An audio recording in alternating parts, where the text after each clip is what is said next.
오늘은 열왕기하 18장 13절로 25절 말씀을 통해서 우리가 무엇을 의지하며 살아가고 있는가라는 제목으로 함께 은혜를 나누겠습니다. 우리가 인생을 살아가다 보면 우리가 공통적으로 경험하는 것 중에 하나는 우리의 계획과 우리의 기대와는 다른 방향으로 우리 인생이 결론되어질 때가 많이 있다는 겁니다. 우리는 열심히 노력하고 또 열심을 내어 그 일들을 이루려고 애쓰고 수고하지만 그 우리의 열심과 수고와는 달리 전혀 다른 결과를 가져올 때가 종종 있고 또 많이 있다고 하는 것들을 우리는 경험적으로 알게 됩니다. 그래서 하나님을 모르는 자들은 그런 인생을 놓고 이야기하기를 사람은 운이 좋아야 된다라고 일반적으로 이야기를 합니다. 아무리 능력이 있고 아무리 힘을 들여도 운이 따르지 않으면 우리의 인생은 성공할 수 없다라고 말하며 열심히 노력하고 애쓰는 것보다 운을 더 높이 치고 운이 좋아야 승리할 수 있고 운이 좋아야 좋은 결과를 가져올 수 있는 것처럼 그렇게 이야기를 합니다. 그런데 정말 그럴까요? 정말 운이 좋아야 우연히 이 모든 일들이 일어나고 또 이 모든 일들이 우리 가운데 발생하는 것일까요? 그렇지 않을 겁니다. 하나님 믿는 우리들에게는 운이 아니라 하나님의 특별한 계획하심과 인도하심, 또 함께하심과 그 일을 이루어 가심 속에서 이 모든 일들이 이루어지고 우리 가운데 주어지는 것들을 알게 됩니다. 때로는 우리의 열심과 우리의 노력과는 달리 다른 결과가 주어지는 것이 운이 아니라 하나님이 그것을 우리에게 더 필요로 하기 때문에 허락하시는 일들이다라고 우리는 바라보고 있고 생각하게 될 것입니다.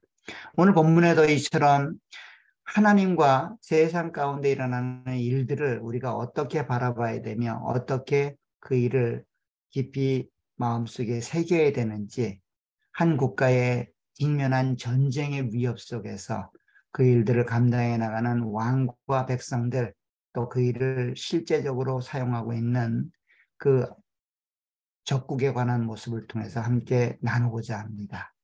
과연 우리는 이 땅을 살아가는 하나님의 백성으로 하루하루 맞닥뜨리는 현실 속에서 어떻게 이 땅을 살아가야 되는지, 무엇을 위해 살아가야 되는지, 무엇을 의지해야 되는지를 함께 고민하고 말씀을 통해 함께 나누는 시간이 되었으면 좋겠습니다. 이스라엘이라는 나라는 과거에 존재했던 그런 역사 속의 한 나라입니다. 그럼에도 불구하고 그 나라가 성경에 계속 등장하는 이유는 역사로 이 일을 기록하고 있지 않기 때문입니다. 한 나라에 관한 지역적인 한 국가의 역사로 이 일을 기록하고 있지 않기 때문에 성경이 등장을 하는 겁니다. 이스라엘 나라는 과거에 존재했던 나라이지만 특별히 하나님이 그 나라를 성경에 기록하는 이유는 그 나라는 일반적인 나라가 아니라 하나님이 선택한 하나님이 왕으로 다스리는 하나님의 나라의 모습이기 때문에 그렇게 등장을 합니다. 이 하나님의 나라가 세상에 존재했고 존재하는 그 나라를 통해 하나님이 일하심을 우리 가운데 드러내기 위하여 이스라엘은 성경에 기록되고 있습니다. 하나님의 나라라 할지라도 그 나라와 관계 속에서 위협적인 세상으로 강력한 힘을 구가했던 나라들은 계속해서 바뀌게 됩니다. 통일왕국 처음에 있었던 사울이나 다윗, 솔로몬 시대에는 블레셋이라는 나라가 하나님의 나라였던 이스라엘을 대적하는 주적으로 등장을 합니다. 그래서 블레셋과 계속해서 정치적인 갈등이 있고 전쟁이 일어나는 것들을 보게 됩니다. 물론 그 이전에는 애굽이란 나라였죠. 애굽이란 나라가 위협적인 나라로 때로는 애굽의 속국으로 애굽의 종으로 그렇게 삶을 살았던 것들을 보게 됩니다. 솔로몬 이후 나라는 분열되었고 그 분열되었을 때 이 남유다와 북이스라엘을 위협하는 나라는 아람이었습니다. 다마색이라고 표현되는 아람이 그 블레셋을 다음으로 위협적인 국가로 등장을 하지요. 그 분열왕국의 마지막을 살았던 시대에는 중후반에는 아수르라는 나라가 힘을 구가하고 그렇게 위협적인 나라로 등장을 합니다. 그리고 히스기야 이후에 단일 국가로 남유다에게 남겨졌을 때 그때는 바벨론이라는 나라가 이렇게 하나님의 나라였던 이스라엘을 위협하는 위협 국가로 등장을 합니다. 이처럼 애굽도 블레셋도 아람도 아수르도 바벨론도 계속해서 세상은 하나님의 나라를 공격하기 위하여 그 모습을 달리하며 그렇게 다가오고 공격을 해옵니다. 이런 과정에 하나님의 나라는 계속 유지가 되고 존속이 되며 하나님의 나라의 명맥과 그 목적들을 이루어가지요. 이런 과정 속에 우리가 읽고 있는 본문은 바로 아수르란 나라에 의해서 분열왕국의 마지막 시기를 기록하는 부분입니다. 우리가 이미 읽었던 것처럼 북이스라엘은 호세아 9년에 멸망을 당합니다. 아수르란 나라에 의해서 멸망을 당했고 남유다는 바로 그 14년에 또 한 번의 전쟁을 경험하는 그런 내용으로 본문이 기록되고 있습니다. 우리가 아는 것처럼 본문은 히스기야 왕 제14년에 있었던 아수르 왕과의 전쟁을 기록합니다. 13절에 보면 이렇게 되어 있습니다.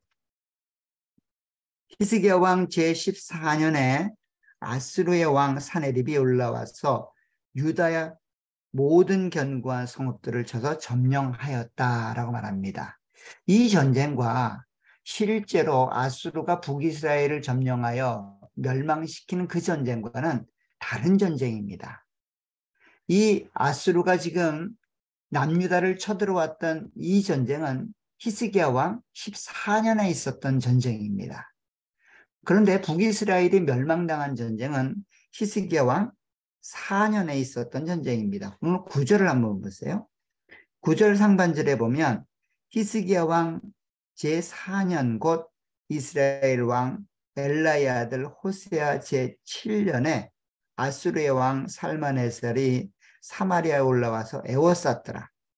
3년 후에 그 성읍이 함락되니 곧 히스기야 왕 제6년이요 이스라엘 왕 호세아 제9년에 사마리아가 함락되었다. 이거는 사실 14년과는 굉장히 거리가 있는 전쟁이죠. 약 8년 전에 있었던 그 전쟁으로 북이스라엘은 멸망을 당했고 잠시 히스기야는 평안한 시간을 보내는 듯 보였습니다. 그런데 그 평안한 시간에 히스기야는 무슨 일을 했냐 하면 이 아수르로부터 독립하려는 아수르의 통치와 지배로부터 벗어나려는 그런 행위를 했던 겁니다. 그래서 오늘 14년에 다시금 아수르가 군대를 이끌고 남유다를 침공한 겁니다. 또 다른 전쟁 속에서 남유다가 위협을 당하고 있는 그런 상황입니다. 그런데 이 전쟁에 히스기야 왕과 이스라엘 백성들은 어떻게 행동을 했을까요? 크게 두 가지 모습으로 행동을 하는데 첫 번째는 이렇게 행동을 합니다. 13절, 14절, 15절, 16절을 보면 그 전쟁을 맞닥뜨린 이스라엘과 이스라엘 백성들의 모습을 이렇게 표현합니다. 14절에 보면 유다 왕 히스기야가 라기스로 사람을 보내어 아수르 왕에게 이르되 내가 범죄하였나이다. 나를 떠나 돌아가소서라고 이야기합니다. 자기의 범죄를 시인하고 그 범죄에 대한 대가를 지불하겠다라고 이야기합니다. 그러면서 이야기하기를 왕이 내게 지으시는 것을 내가 당하리이다 하였더니 아수르 왕이 곧 은 300달란트와 금 30달란트를 정하여 유다 왕 히스기야에게 내게 한지라. 히스기야가 이에 여호와의 성전과 왕궁 곳간에 있는 은을 다 주었고 또 그때의 유다 왕 히스기야가 여호와의 성전문 근과 자기가 모든 기둥에 입힌 금을 벗겨 모두 아수르 왕에게 주었더라 라고 이야기합니다. 결국 자기의 죄를 자복하고 용서를 구했고, 더 나아가서 그들이 요구하는 조공과 물량에 대해서 그대로 드렸다라고 성경은 기록하고 있습니다. 어찌 보면 한 나라가 전쟁의 위협 속에 취해져 있을 때 전쟁을 하지 않고 이 전쟁을 무마시키기 위해서 그렇게 노력한 당연한 모습처럼 보여집니다. 조금은 비굴하지만 왕이 자신의 죄를 인정했고, 조금은 비굴하지만 물질을 들임으로 이 전쟁을 무마시키려는 그런 노력이 히스기야에게 있었습니다. 히스기야와 이스라엘 백성들이 원했던 것은 무엇이었을까요? 멸망당하지 않고 전쟁을 치르지 않고 그냥 아수르가 돌아가는 겁니다. 그래서 그 일을 위하여 죄를 자복했고 금 30달란트와 은 300달란트를 아수르 왕에게 드렸습니다. 이 정도 되면 아마도 자기의 요구에 응했던 히스기야의 그 말과 행위에 의해서 이 전쟁이 일어나지 말았어야 할 것입니다. 그런데 참으로 아이러니하게도 전쟁은 계속해서 발생을 합니다. 오늘 17절에 보게 되면 이렇게 말을 합니다. 아수르 왕이 다르단과 랍사리스와 랍사게로 하여금 대군을 거느리고 라기스에서부터 예루살렘으로 가서 히스기야 왕을 치게 하며 그들이 예루살렘으로 올라가니라 라고 말합니다. 자, 히스기야와 이스라엘 백성들은 은 300달란트와 금 30달란트, 그것을 그 사네립에게, 아수르 왕에게 보내면서 마음의 소원들은 분명히 이랬을 겁니다. 이제 이것을 드리면 전쟁이 멈출 것이다 라고 하는 기대가 있었을 겁니다.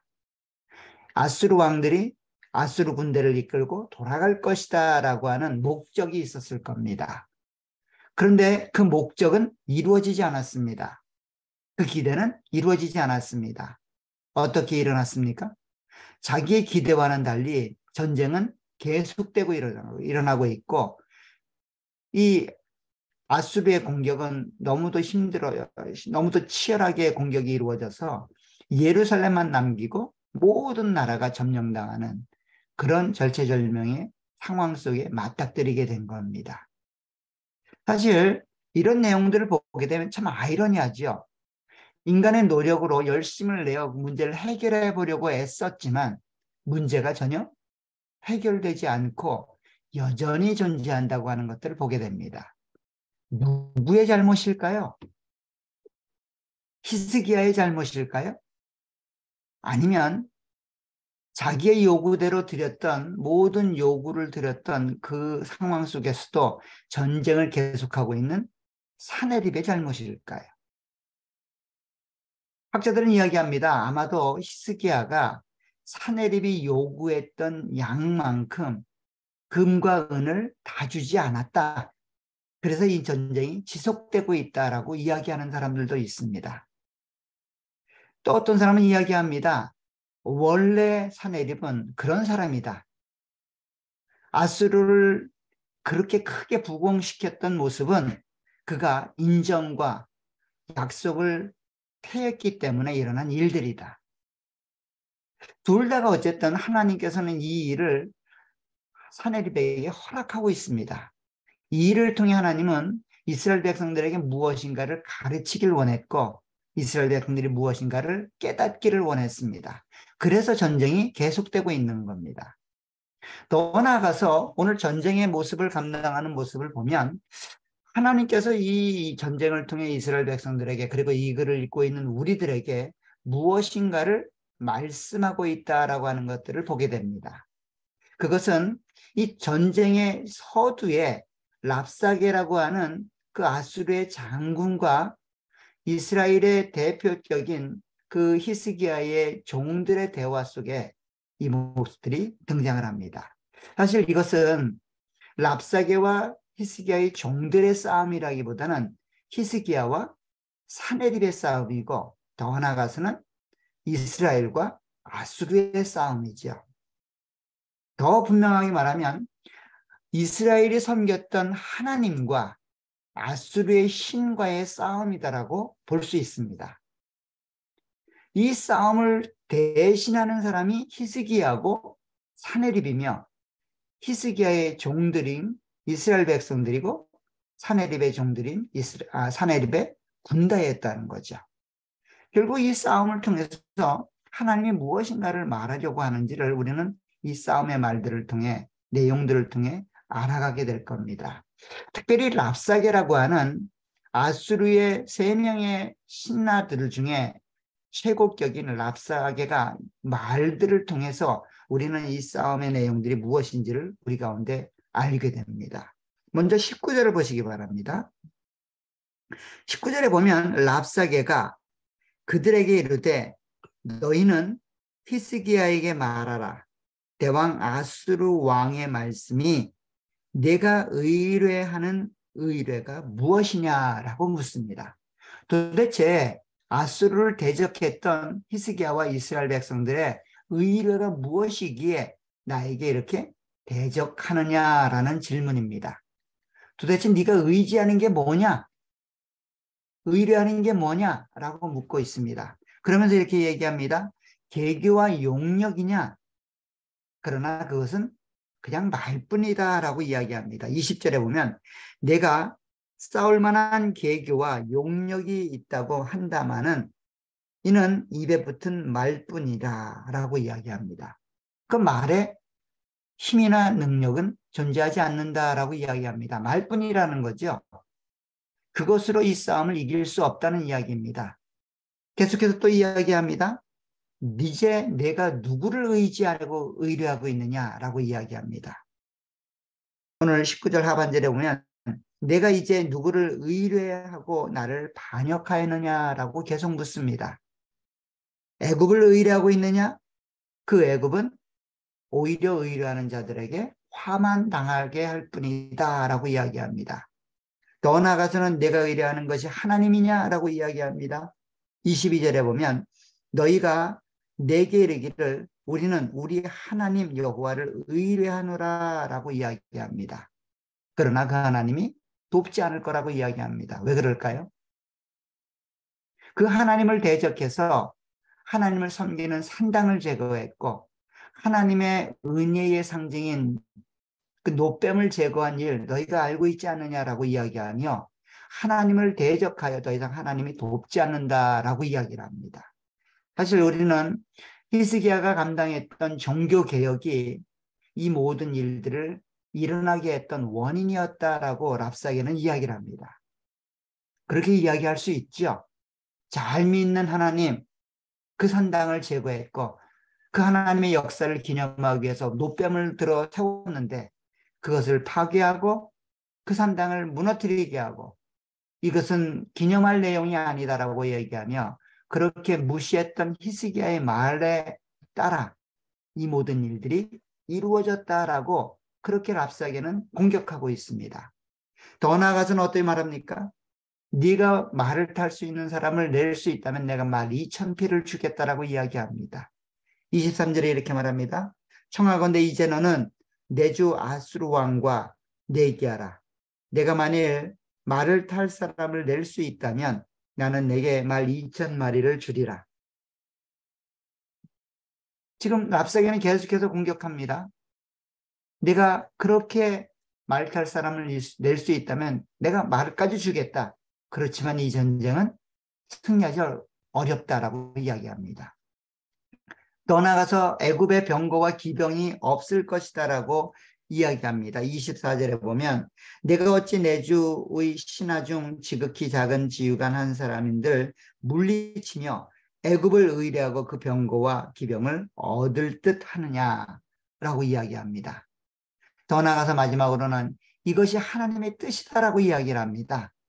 25절에 보면 내가 어찌 여호와의 뜻이 아니고야 이제 이것을 멸하러 올라왔겠느냐.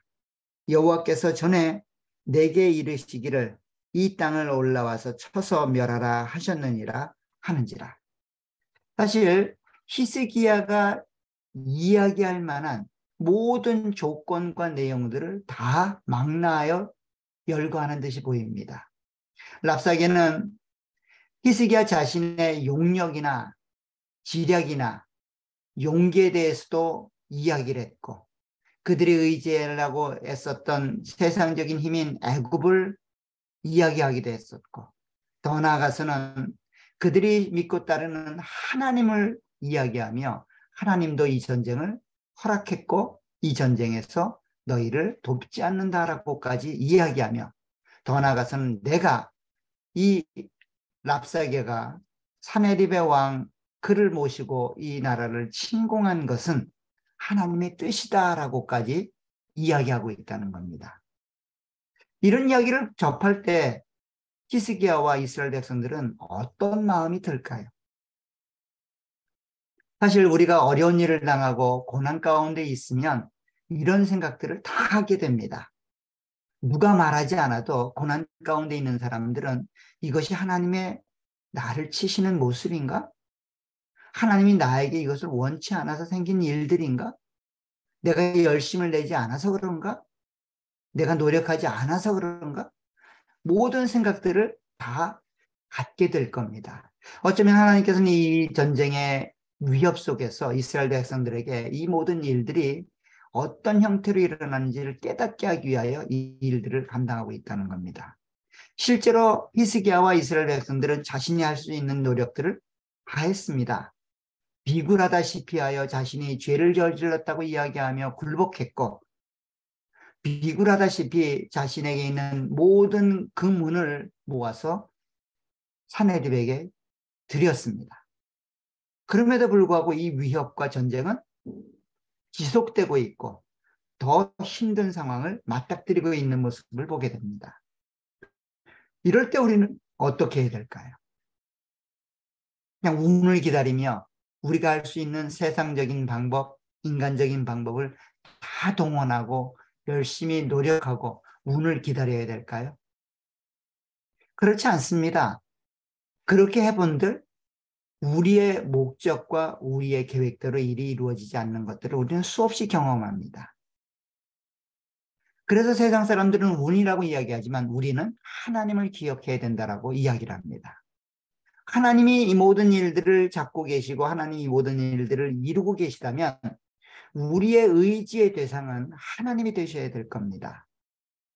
우리가 바라보고 소망해야 될 대상은 하나님이 되어야 된다는 거예요. 사내립을 의지하거나 사내립을 바라보는 것이 아니라, 그 마음을 누그러뜨리기 위해서 금은을 동원하는 것이 아니라, 아니면 그와 대적을 이룰 만한 또 다른 사회적인 세상적인 힘을 의지하는 것이 아니라, 말과 병거를 의지하는 것이 아니라 하나님을 의지해야 된다는 겁니다. 하나님을 신뢰해야 된다는 겁니다. 그렇잖아요. 열심히 노력해도 결과가 내 노력과 상관없이 이루어지는 거라면, 최선을 다하여 그 일을 애쓰고 노력하지만 그것이 내 노력 여부에 따라 이루어지지 않는다라고 우리가 생각한다면 우리는 최선을 다하여 하나님을 의지하는 방향으로 이끌어 가야 될 겁니다. 내가 노력해도 그 일이 이루어지고 내가 노력하지 않아도 그 일이 이루어지지 않는다면 그 일들 가운데 우리가 기억해야 될 것은 이게 내 노력 여하에 따라 이루어지는 것이 아니다라고 하는 겁니다. 세상의 힘의 여부에 따라 이것이 주어질 수도 있고 주어지지 않을 수도 있다라고 생각하지 않는다는 겁니다. 하나님께서도 이 모든 일들을 잡고 계시고 주관하고 있다면 하나님의 뜻 가운데 우리가 순종하기를 하나님이 원하신다는 거예요. 그 하나님을 의지해서 이 모든 일들을 이루어지도록 그렇게 역사해 가야 된다는 겁니다. 오늘 아수르를 물리치고 아수르를 대적하기 위해서 이 히스기야가 취해됐던 행동은 무엇이었을까요? 그것은 하나님을 의뢰하고 하나님을 신뢰하는 겁니다. 그 내용을 우리 가운데 보여주고 있는 거예요. 사실 처음에 히스기야가 감당했던 은금을 모아 사내립에게 주었던 모습이라든가, 하나님이 아닌 사내립에게 머리를 조아리며 죄를 고백했던 이 모습은 합당한 모습이 아니라는 겁니다.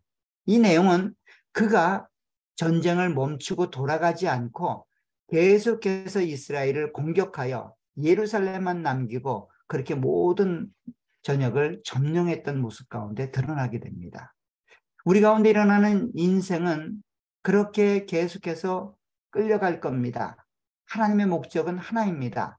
우리를 고난 가운데, 어려움 가운데 노출시키는 것이 아니라 그 고난과 어려움들까지 허락하면서 하나님이 목적하는 것은 하나님을 신뢰하고 하나님을 의지하게 만들기 위함입니다. 사실 랍사게가 이 질문을 던졌을 때 히스기야와 이스라엘 백성들은 생각했을 겁니다. 도대체 너희가 의뢰하는 게 뭐냐? 누구를 의지하고 있느냐? 이 질문은 오늘 우리에게도 동일하게 전달되고 있습니다. 도대체 너는 무엇을 의뢰하고 무엇을 의지하느냐? 그 의뢰하고 의지하는 그것이 너를 살려주겠느냐? 그러지 않는다라고 하는 것들을 하나님은 가리키기 위하여 아프지만 힘들지만 고난을 허락하고 있고 이스라엘이 랍사게의 위협 속에서 고통당하고 있다는 겁니다. 하나님이 그걸 원해서 그 일을 허락하는 것은 아닐 겁니다. 그 일을 통하여 하나님을 의지하고 의뢰하게 만들기 위하여 이 일들을 허락하고 있다는 겁니다. 사랑하는 여러분, 어쩌면 우리 가운데 크고 작은 많은 일들이 있을 겁니다. 우리는 그 일을 원치 않을 겁니다. 우리는 그 일을 빨리 해결되기를 원하고 있을 겁니다. 그 내용의 해결은 하나님께 있음을 기억하시길 부탁드립니다. 하나님을 부여잡고 하나님께로 더 가까이 가시길 부탁드립니다. 하나님이 우리에게 이 모든 고난과 어려움들을 허락하시는 이유는 하나님을 의지하게 만들기 위함입니다. 이스라엘 국가를 보십시오. 애굽에서 풀려나왔더니 이제는 블레셋이 등장을 합니다. 블레셋이 해결됐더니 아람이 등장을 합니다. 아람이 해결됐더니 아수르가 등장을 합니다. 아수르가 해결됐더니 바벨론이 등장을 합니다. 바벨론이 끝나면 모든 문제가 해결될까요? 아닙니다. 그리스가 등장을 합니다. 로마가 등장을 합니다. 우리의 역사는 계속해서 그렇게 반복되고 있습니다. 우리가 자유로운 캐나다에 살고 있으니 모든 문제가 해결될까요? 아니요. 여전히 문제는 존재합니다. 그 문제가 문제가 아니라 그 문제 가운데 하나님을 의뢰하고 신뢰하느냐, 하나님을 의지하고 따라가느냐, 그러지 않느냐의 문제입니다. 여전히 세상은 이야기합니다. 운이 좋아야 된다. 힘이 있어야 된다. 능력이 있어야 된다. 하나님 믿는 것만으로는 불가능하다. 내 지혜를 얻어야 되고 내 환경을 만들어야 되며 내 미래를 책임질 금은보화를 책임져야 된다.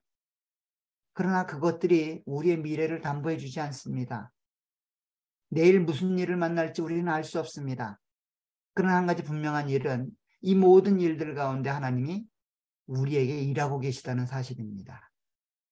하나님이 계시다고 하는 사실입니다. 그 하나님을 의지하고 신뢰하시길 부탁드립니다. 그 하나님께로 마음을 돌리십시오. 그 하나님을 의뢰하십시오. 그 하나님을 의지하십시오. 그러면 이 고난스러운 상황이 일단락지게 될 겁니다. 하나님을 의지하고 의뢰하는 우리가 하나님을 통하여 은혜를 경험하게 될 겁니다. 어쩌면 2023년 작년과 동일한 모습으로 그렇게 우리 가운데 주어질 수 있습니다. 그렇지만 우리에게는 또 다른 하나님의 은혜와 사랑들을 기대할 소망이 생기는 한 해가 되시길 부탁드립니다. 조금은 힘들고 어렵지만 한 걸음씩 그 하나님의 역사를 기대하고 소망하며 그 하나님이 원하시고 하나님이 말씀하시는 대로 한 걸음씩 내딛는 저와 여러분들이 되시길 간절히 부탁드립니다. 하나님 말씀을 지켜나가시길 간절히 부탁드립니다. 하나님이 그 모든 일들을 이루어 주실 겁니다. 그 모든 일들 가운데 하나님이 역사해 가실 겁니다. 아무것도 해결되지 않을 그런 일들이 이제는 하나님을 통하여 해결되고 역사되실 겁니다. 그 하나님께로 가까이 가서 그 하나님을 의지하고 그 하나님을 의뢰하며 그 하나님께 순종하시는 저와 여러분들이 되시기를 간절히 축원합니다. 기도하도록 하겠습니다. 하나님 아버지 은혜 복을 감사합니다. 하나님의 백성이었던 이스라엘이 끊임없는 외세의 공격과 위협 속에 살아갑니다. 그러한 중에 고난도 당하고 패배도 당하며 넘어지기도 하고 쓰러지기도 합니다. 심지어는 이런 역사 속에서 사라지기도 합니다. 그러나 하나님께서 이 모든 일들을 주관하고 계시고 역사하고 있음을 우리로 알게 하시니 감사합니다. 우리가 의지해야 될 대상은 하나님밖에 없음을 다시 한번 깨닫게 됩니다. 군사나 말이나 병거가 아니라, 금은이 아니라, 사람의 마음이 아니라 그리스도의 마음을 우리 가운데 허락해 주시고 하나님을 의지하는 마음을 우리 가운데 허락해 주셔서 변함없이 우리를 사랑하시고 우리에게 하나님을 심으시길 원하시는 하나님의 역사가 우리 가운데 지속되고 반복되고 있음을 깨달아 알아서 우리 인생 가운데 그 하나님을 기억하며 그 하나님께 의지하고 의뢰하는 하나님의 사람들이 될 수 있도록 도와주옵소서. 다시 한번 2023년 그 하나님의 말씀과 하나님의 역사를 기대하고 소망하며 말씀대로 순종하기를 소원합니다. 힘들고 어려운 상황이고 환경입니다. 그럼에도 불구하고 하나님께 의지를 두고 그 하나님을 의뢰하며 그렇게 우리의 삶을 살아가고자 합니다. 우리를 도우시고 우리 가운데 함께해 주옵소서. 그리하여 하나님이 우리 가운데 허락하신 하나님을 의지하고 신뢰하는 그 믿음과 신앙이 올 한 해 진전되고 성숙해가며 열매 맺는 한 해가 될 수 있도록 도와주옵소서. 예수님의 이름으로 기도하옵나이다. 아멘.